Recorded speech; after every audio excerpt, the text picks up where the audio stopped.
Hola a todos, bienvenidos a la materia de circuitos eléctricos y electrónicos correspondiente a los alumnos de Ingeniería en Sistemas Computacionales del tercer cuatrimestre con programas de estudio los días martes de 7 de la noche a 9 de la noche. Por detalles personales, los alumnos no se pueden conectar en vivo, por el cual se está haciendo esta clase de grabación.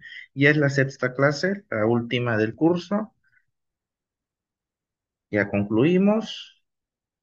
Permítanme tantito, los alumnos que corresponden a esta clase es Adriana Grisel Gómez Díaz y José Luis Meléndez González.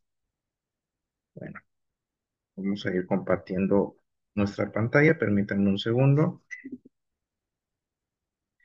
El día de hoy vamos a ver algunos temas, ya más cortos, algunos, elementos más de las circuiterías.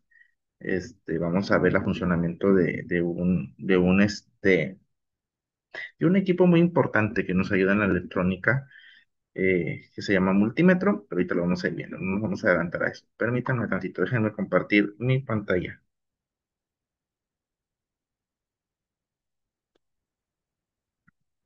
Bueno, en clases anteriores vimos también lo que era el magnetismo y vimos algunos elementos de algunos, este, ahora sí que algunas piezas electrónicas que comúnmente utilizamos en las circuiterías, ¿no? Entonces por ahí vimos lo que era principalmente un condensador, las resistencias, los diodos LED, este, ahora sí que el transistor, que es el elemento más importante que puede haber en el mundo electrónico, ¿no? Y lo que ha revolucionado totalmente a este mundo, ¿no? Que es el transistor. Bueno, vamos a ir viendo otros elementos, las resistencias, que también ya lo habíamos visto, el condensador. Bueno, el inductor es otro elemento muy importante en electrónica. Bueno, el inductor, permítanme.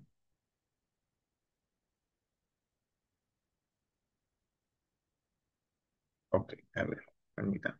Bueno, el inductor o bobina o reactor es un componente pasivo de un circuito eléctrico que, debido al fenómeno de la autoinducción, almacena energía en forma de campo magnético. Igualmente se define como inductor, también llamado bobina, estrangulador o reactor. Es un componente eléctrico pasivo de dos terminales que almacena energía en un campo magnético cuando la corriente eléctrica fluye a través de él. Un inductor suele consistir en un cable aislado enrollado en una bobina. Cuando la corriente que circula por la bobina cambia el campo magnético, que varía en el tiempo que induce una fuerza electromotriz, esto se le conoce como tensión.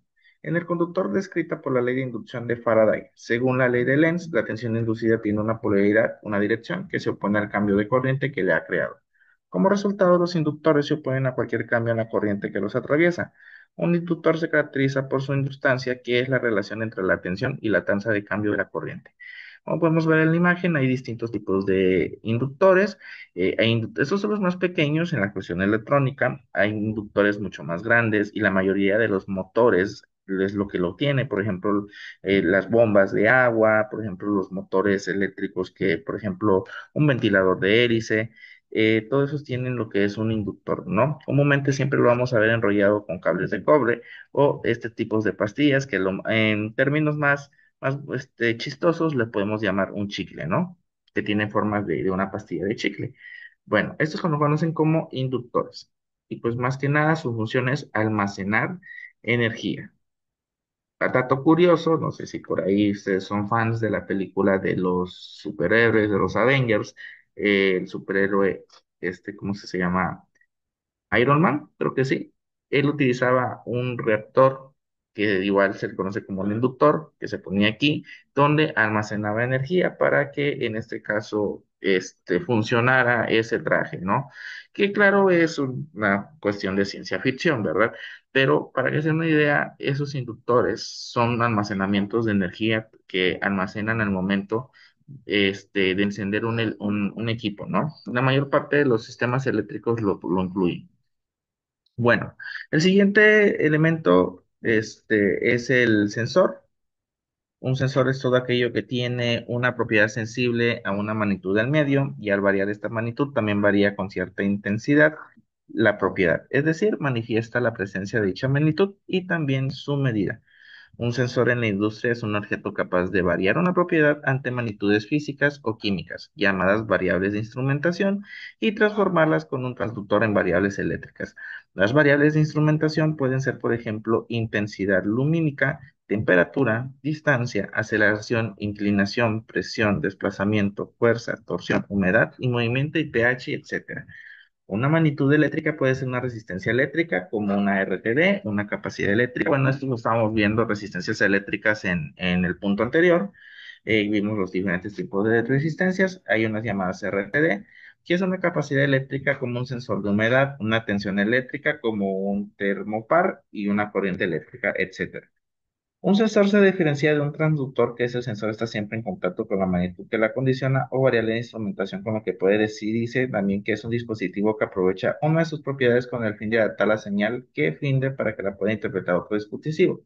Bueno, haciendo un paréntesis aquí, hay sensores de distintas formas.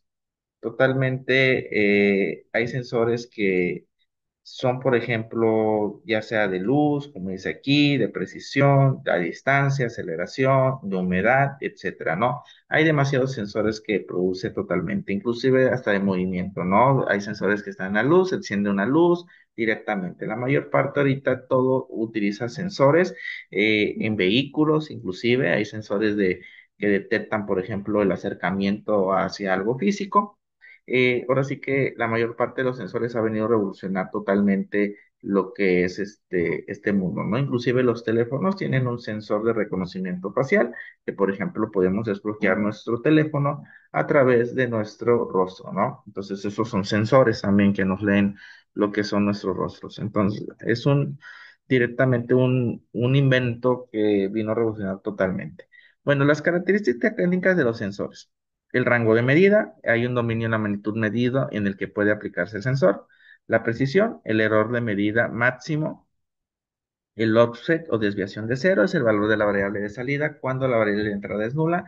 Si el rango de medida no llega a valores nulos de la variable de entrada, habitualmente se establece como punto de referencia para definir el offset.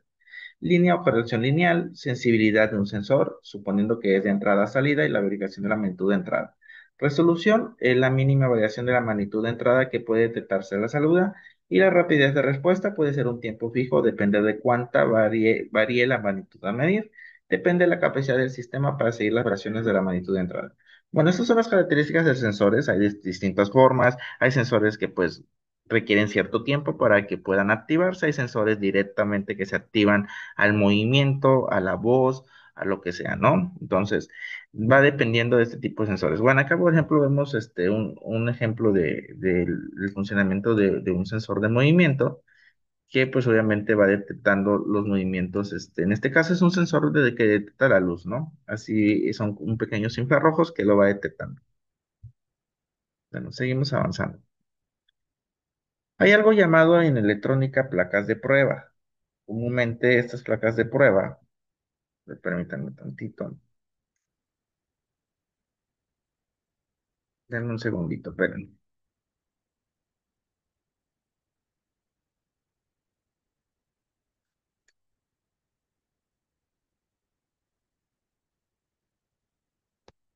Ok, bueno, las placas de prueba o placa de inserción en inglés llamado protoboard o breadboard es un tablero con edificios que se encuentran conectados electrónicamente entre sí de manera interna, habitualmente siguiendo patrones de líneas en el cual se pueden insertar componentes electrónicos, cables para el armado, prototipiado de circuitos electrónicos y sistemas similares. Está hecho de dos materiales, un aislante, generalmente un plástico, y un conductor que conecta los diversos orificios entre sí. Uno de sus principales es la creación y comprobación de prototipos de circuitos electrónicos antes de llegar a la impresión mecánica del circuito en sistemas de producción comercial.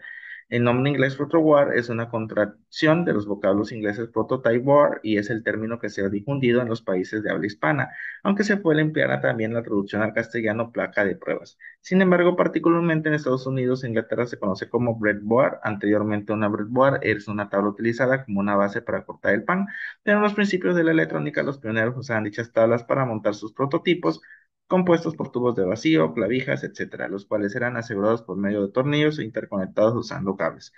Bueno, estas placas de pruebas comúnmente son, como dice su nombre, placas de pruebas y son utilizadas comúnmente en pequeños ejemplos de circuiterías electrónicas, donde se hace esto antes de hacer una impresión totalmente y ahora sí ya solventado en un elemento que ya va a funcionar, ¿no? Finalmente antes se tienen que hacer pruebas, como cualquier cosa, cualquier producto que sale al mercado, se tienen que hacer ciertas pruebas para poderlo lanzar, ¿no?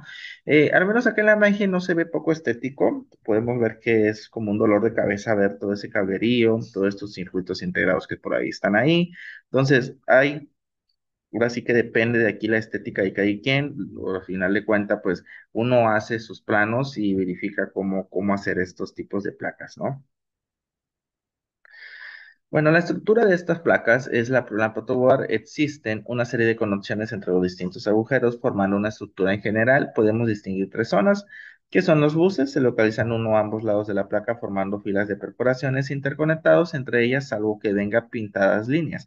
Si existen líneas pintadas, cada línea indica las perforaciones conectadas entre sí. A veces los buses no existen, dando lugar a placas más reducidas a las que se llaman mini breadboards. Los nodos se localizan en la parte central de la placa, formando columnas de perforaciones interconectados. A todos los agujeros equivalentes conectados entre sí se les da el nombre de un conjunto de nodo. Canal central, región localizada en el medio de la placa que separa la zona superior de la inferior, se suele usar para colocar chips de manera que pongamos a la mitad de las patas a un lado del canal y la otra mitad en el otro lado, así conseguimos que cada pata esté aislada eléctricamente del resto. Bueno, acá podemos ver el ejemplo de una protowar. Acá pues obviamente tiene 30 líneas de nodos, cada huequito son unos nodos y por ejemplo tenemos enumerados de la letra del abecedario. Esto nos sirve en este caso para hacer nuestros planos. En este caso, por ejemplo, verificar, por ejemplo, tal vez que en el nodo 3 voy a conectar del nodo 3 del lado B, va conectado al nodo 6 del lado D, por decirlo así, ¿no? O sea, son como planos que podemos llegar ahora sí a seguir, ¿no? Entonces nos ayuda en este caso. Hay unos que no vienen enumerados, hay unos que no vienen con sus letras. Tenemos una carga positiva, una carga negativa, siempre y cuando nos indica dónde está el positivo y negativo, ¿no? Al momento de querer ya conectar la salida de corriente, que obviamente en las partes laterales, ya sea a la izquierda o derecha, es donde va nuestro voltaje, ¿no? Ya puede ser una batería o algún tipo de voltaje diferente. Entonces, estas solo son las proto wall. Las características, una placa de pruebas está compuesta por varios bloques de plástico perforados y numerosas láminas delgadas.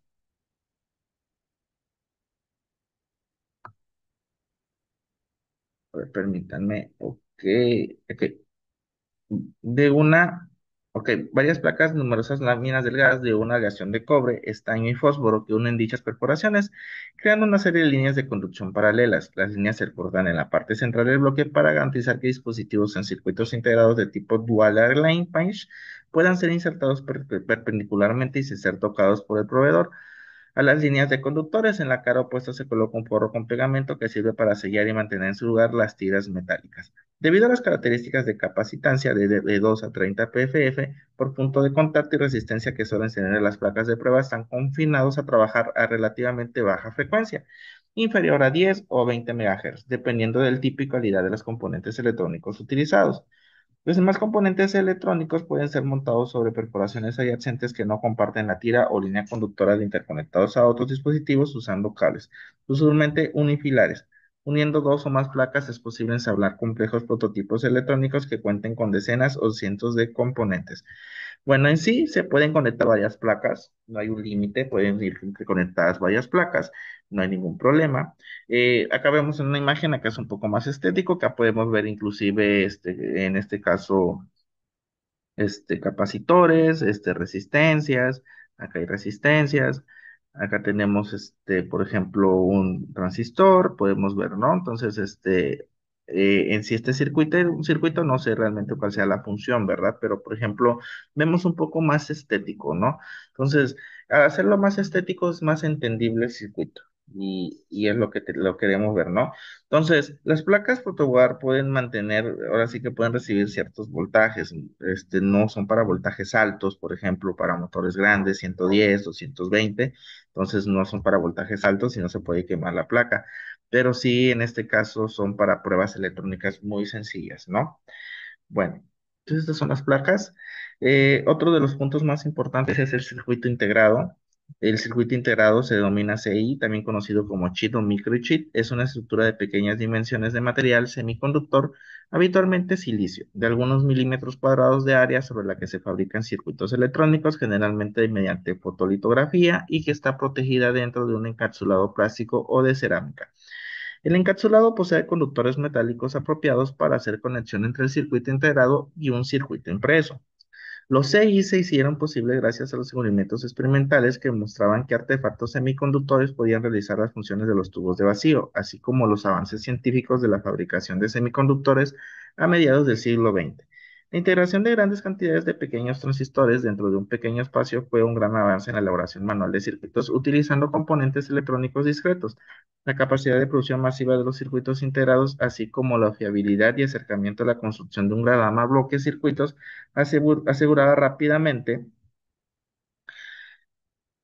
adopción a los circuitos integrados estandarizados en el lugar de diseños utilizando transistores discretos. Estos circuitos integrados son más conocidos como las famosas cucarachitas, ¿no? Aquí vemos su imagen. Los CI tienen dos principales ventajas sobre los circuitos discretos: costos y rendimientos. El bajo costo es debido a los chips, ya que posee todos sus componentes impresos en una unidad de fotolitografía en lugar de ser construidos un transistor a la vez. Más aún, los CI empaquetados usan mucho menos material que los circuitos discretos. El rendimiento es alto ya que los componentes de los EI cambian rápidamente y consumen poca potencia, comparado con sus contrapartes discretas. Como resultado de su pequeño tamaño y proximidad de todos sus componentes, desde el año 2012, el intervalo de área de chips típicos es desde unos pocos milímetros cuadrados alrededor de 400 milímetros cuadrados, con hasta 9 millones de transistores por milímetros cuadrados. Los circuitos integrados son usados en prácticamente todos los equipos electrónicos hoy en día. También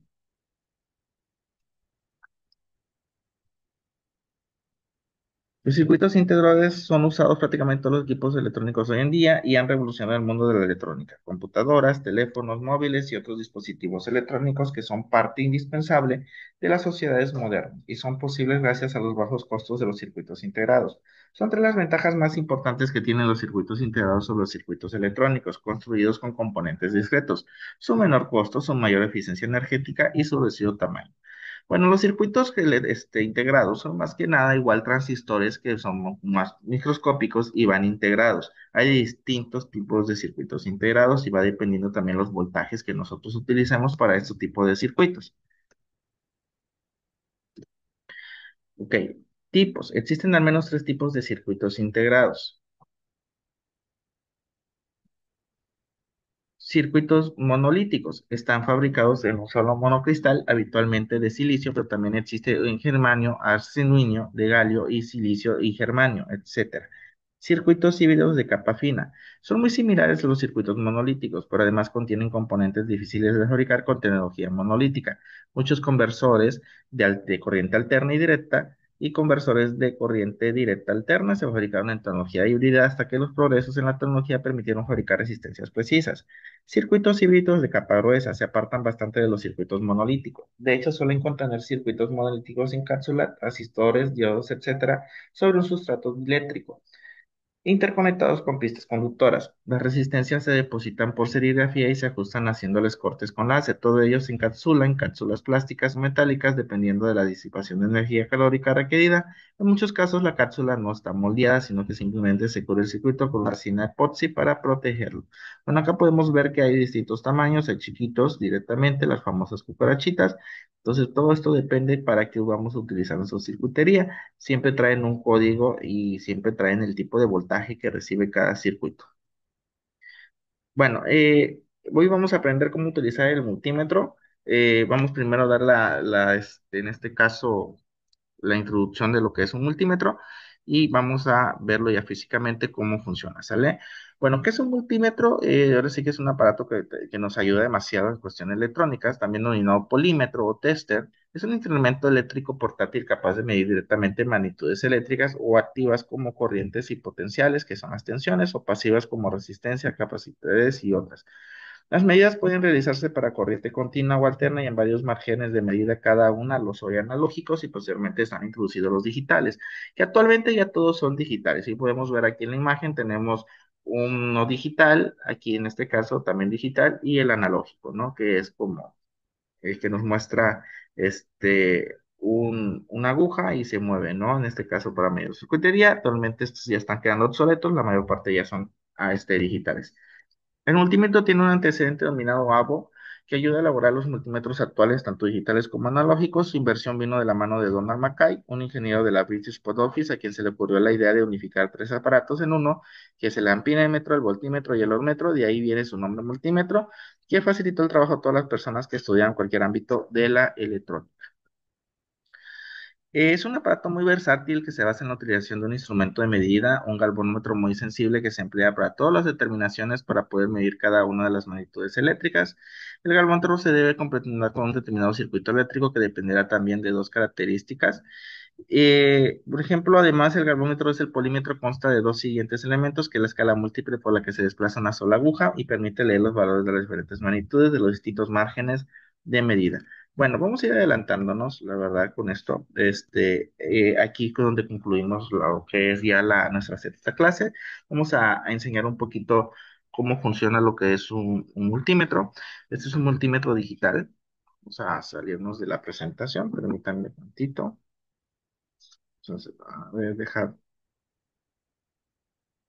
Ok, vamos a salir de la presentación.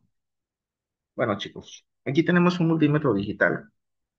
Algo sencillo, es pequeño, esto es para pruebas electrónicas muy pequeñas. Bueno, vamos a ir explicando paso por paso cada elemento lo que contiene. Ahorita este multímetro está apagado, tiene una pantallita y tiene, en este caso, un seleccionador, ¿no? Aquí tiene su botón de encendido y apagado. Si lo encendemos, nos va a aparecer una serie de números. Ahí está encendido. Entonces esperamos unos segundos para verificar y vamos a esperar. En este caso que se actualice. Bueno, en el seleccionador tenemos aquí lo principalmente, lo más común de este lado. Podemos ver las siglas de corriente directa. Esto comúnmente sirve para, en este caso, pues para baterías y para obviamente todo tipo de corrientes, por ejemplo, de circuitos, verificar, por ejemplo, electrodomésticos, etcétera, ¿no? Entonces, al momento de darle vuelta ¿cómo se llama? Tenemos aquí el primero que sería este 1000 voltios, el segundo sería 200 voltios, 20 voltios, 2000 milivoltios y 200 milivoltios. Entonces, si no sabemos cuánto es el voltaje en este caso de lo que queremos medir, pues siempre recomendamos poner pues en el más alto, que sería 1000, ¿no? Si yo voy a medir, por ejemplo, un voltaje de 20 voltios, pues me puedo ir al 20, ¿no? Aquí. Pero si voy a medir un voltaje de 30, pues no me va a alcanzar. Entonces voy a 200, pero comúnmente si no sabemos, pues lo dejamos en 1000, ¿no? Entonces, esta es corriente directa. El que sigue es, aquí incluso viene el color amarillo, por lo que es más peligroso, incluso para medir qué es la corriente alterna. Entonces tenemos 750 voltios y 200 voltios. Esto es comúnmente la corriente alterna, es para medir, por ejemplo, tomas de corriente, los que tenemos en la pared, los que tenemos en casa. Entonces es muy importante saber realmente también medir. Si no saben, pues lo dejamos en 750, que sería lo más esencial, ¿no? Si no saben el voltaje. Comúnmente en casa tenemos de 110, 120 voltios, pero tenemos contactos que van de los 220 a 230. Entonces hay que tener cuidado porque volvemos a repetir, podemos hacer un cortocircuito, ya vimos el tema de cortocircuito, entonces puede ser peligroso. Bueno, el siguiente de esta parte es para medir baterías como AAA, AA, baterías de 9 voltios. Entonces las baterías comúnmente tienen 1.5 voltios inclusive las de 9 voltios, ¿no? Entonces, aquí son para baterías. Bueno, el siguiente son para medir, en este caso, los amperes. Por ejemplo, 200, perdón, sí son los amperes, discúlpenme, son 200 amperes, 2000 amperes, 20 miliamperes y 200 milímetros de amperes. Entonces, en este caso, igual acá, para los amperes, aquí hay otro modo. Entonces, si queremos medir 10, también acá tenemos el 10 amperes acá abajo, que es este. Sería acá, permítanme tantito. Aquí está, sería aquí. Pero si se dan cuenta, dice que hay que conectarlo aquí. Bueno, nos estamos pasando los conectores. Aquí, por ejemplo, tenemos el conector que se conoce como CON, que es el común, o tierra, que es el cable negro. El multímetro va a tener siempre un cable negro y un cable rojo. Entonces van a tener dos puntas, en el cual nosotros medimos estas dos puntas y con estos medimos el polo positivo y el polo negativo. Bueno, el cable negro siempre va a ir en el común. Sería aquí. Estamos. Y bueno, en caso de que nosotros queramos medir los amperes,